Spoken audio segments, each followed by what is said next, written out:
I did hundreds of practice papers when preparing for my VCE methods exam, and here's why. The first reason was out of fear. I was scared that when I came across the methods exam for the first time, I wasn't going to be able to solve any questions.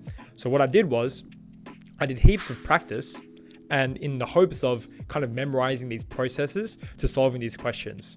So I'd go back through all the VCA exams, all the different companies. What have you got? MAV, Heffernan, NEEP, whatever the other companies are. I did pretty much most of their papers, if not all of them for some companies, especially the VCA ones. I would focus on those ones, obviously, because they were the most relevant.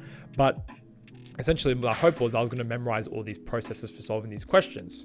Now, that worked to some extent, I would say. So there's like only limited amount of questions that a methods exam can ask you on a general sense, but all these like 1% to 5% type of questions that only a small percentage of people get, those ones are the ones that they change every year. So obviously you can't memorize everything, but you can memorize maybe 80 to 90% of all the questions that they're going to ask. Now, to crack into that top 10%, top 5%, even top 1% for some questions, what you had to do was think of the process on the spot. Now, obviously, memorizing all of the processes from past exams, that's not really going to help you too much. But what going through all the practice exams did for me was it helped me think outside the box, and it trained that specific skill, which is not a memorization thing. That's more of a repetition type thing, and just getting exposed to that type of problem solving.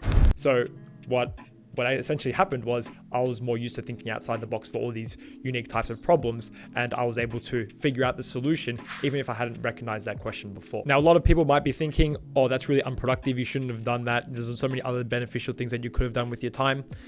Yes and no. I would say that in hindsight, there were better things I could have done with my time. However, I was in year 11 doing 3-4 methods. I had all the time in the world. I did not give a shit about my 1-2 subjects at the time. Well, I did, but I didn't really care as much as I did for 3-4 methods. And, to me, that was a wise choice because 1-2 counts for pretty much nothing from a quantitative standpoint. So what I did was I focused on 3-4 methods. I had all the time in the world, and this is how I got ahead of my class schedule, which I talk about in a couple of other videos. But for the most part, what I was doing was just studying for 3-4 methods. So I was super ahead. I had all the time in the world. What I did was I literally did sometimes more than one practice exam per day. So whenever we had free periods at school, what I would always do was do a couple of practice papers in each one. So for the exam ones, I used to rush through them so hard for practice, and that's a story for another day. But how I used to do exam ones was I'd just do them as fast as possible so I could fit in 2 in each study period, and then every second day I would only do an exam 2 because it took a bit longer. You can't really rush those ones too much because they're more like application based and kind of modeling questions. So that's how I would kind of structure how I studied for exams. And this was way before the school finished content. So this was, as early as August, I was doing full practice papers. Up until that point, I was probably just picking and choosing individual questions from topics that I wanted to revise for. So that's how I would essentially study for exams. And from that point up until the exam date, I was literally just doing that. And I'd done the bulk of my work early. So by the time I got closer to exam period, I was more just like refining specific things that I noticed, weren't as good as maybe other things I was better at. I think one thing that I really struggled with was probably integration type applications. And this is pretty typical because that's where all the hard examples would come from. Something that I was really good at was probability. So whenever it's refining specific topics, I would focus less on the probability and I would focus more on like the integration type questions. So that's how I would go about things. I think that was really beneficial for me. And as I said before, I wasn't bored, but I had all the time in the world to kind of devote to doing well in VCE methods. And honestly, I wouldn't change anything because I felt like if I didn't put in that much work and if I didn't have that level of fear, then I wouldn't have pushed myself to do as many exams as I did. And you might be thinking hundreds of exams is an exaggeration. No, it's not. I had literal papers and my dad used to print them out because he could get free printing from work. So what he did was I would send him a bunch of papers, or I'd give it to him on a USB, and he would come home later in the day and they're all nicely binded and ready for me to use. So definitely my parents were very supportive from that standpoint, helping me with free printing and whatnot. But that's essentially what I would do. Each of the companies, I would print most of their exams. I would kind of do I would start off from the earlier years, and I'm sure a lot of people can relate to this. They don't want to use the more recent years because that's the most recent study design and they're most likely going to be the most similar to what you're going to be getting on your final exam. So I used to start off with like the earlier years VCA on the website. From memory, it goes back to 2000 or 2006. I forgot which one, but yeah, I don't know. I was kind of desperate and it sounds really bad, but I used to go back to like old archives. There's like some websites that used to exist that had all these practice papers from like pre 2000 or 2006, whatever the lower limit was. And I used to like access them. And I mean, yeah, in hindsight, when I speak it out loud, it sounds kind of sad, but you know, it worked. So I don't think anyone should judge if it worked or not, because in my opinion, it did. So if it worked for me, it could work for everyone else. So that's kind of what I did with my time while studying for my exam. One thing a lot of people might give me shit for is not going through these practice exams very thoroughly.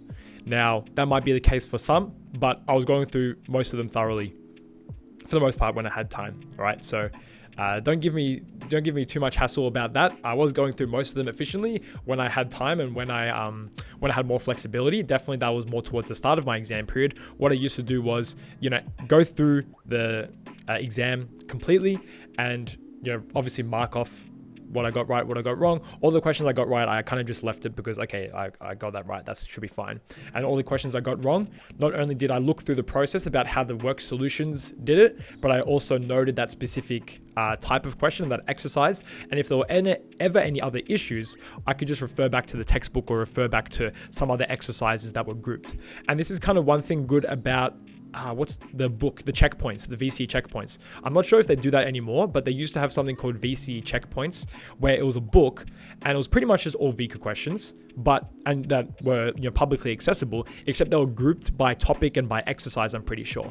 So what you can do was, if you had a particular type of question that you were struggling with, you could go to that section of the book and you could look at the exam questions for that specific type of problem. So let's say if you're having a problem with general solutions for trigonometric equations, you could go to that specific section in the VCE checkpoints book and you could have a look at that. Personally, I didn't have that book because I knew all these resources were available online, and I just didn't want to buy it. So I just looked through whatever resources were online. Obviously, it was a bit more tedious, but it still gets the job done. It still gets you that practice and that exposure to those VCA type of questions. Now, a lot of people ask me what's my opinion on other companies' exams, such as Heffernan, MAV, Kilbaha, whatever other companies there are out there. I think those resources are very beneficial, but I definitely wouldn't gauge those scores off. I wouldn't use those scores as a gauge for what you might get in the exam, because obviously there's a lot of other factors. One thing to take into account is that those exams most of those companies make the exams harder on purpose, and that's because they want their students, or they want students to be exposed to harder type of questions. So when they get to VCA ones, it's a bit easier. Now, when I say the questions are harder, the questions themselves aren't harder, but typically, what I notice anyway, and even as a tutor, what I've noticed is that the numbers that they use are much harder, but the concepts, when you boil it down, are exactly the same as what a VCA exam might ask you, or maybe the extended response of a textbook might ask you. The questions are exactly the same difficulty, or for the most part, they're pretty similar difficulty, but the numbers are a lot worse. And I think that just makes things a lot harder for the average student. And that's because usually when you're doing a VCA question, subconsciously, you're looking out for a clean number as your output, especially on exam one, where you do expect, whole numbers or exact numbers that are pretty clean to write out. You might notice that when going through VCA exams, when you go through all these companies, the solution or the final answer isn't necessarily something that's clean, but you just have to trust the process that you're using, and you're eventually going to get the right answer. And it might not look like a VCA answer, quote unquote, but it's still going to be the right answer if you trusted the process that you were using. Now, that's kind of how do I say? It's risky, right? Because VCA questions, you kind of got this thing in the back of your mind. If you don't get a whole number, then it might be wrong. If you don't get a nice exact number, it might be wrong. So essentially, these companies, they force you to focus on your process a lot more, which is that's what methods is about. I always go back to this, this kind of saying, VCE math methods. The word in the title is methods. It's focused on the process. So that's what these companies are trying to pretty much assist you with. In my recommendations for For the best practice exams, I would say from just personal experience back in the day, Mav used to be the best. Kilbaha was too hard. Heffernan was too easy. Obviously, Vika is just its own category because that's specific to what you're going to be doing. If I had to compare all the other companies, I would say Mav is the best. Heffernan used to be too easy. Apparently, it's gone a bit better nowadays. We use some of their resources. We have like kind of partnership with them to use some of their resources in our content.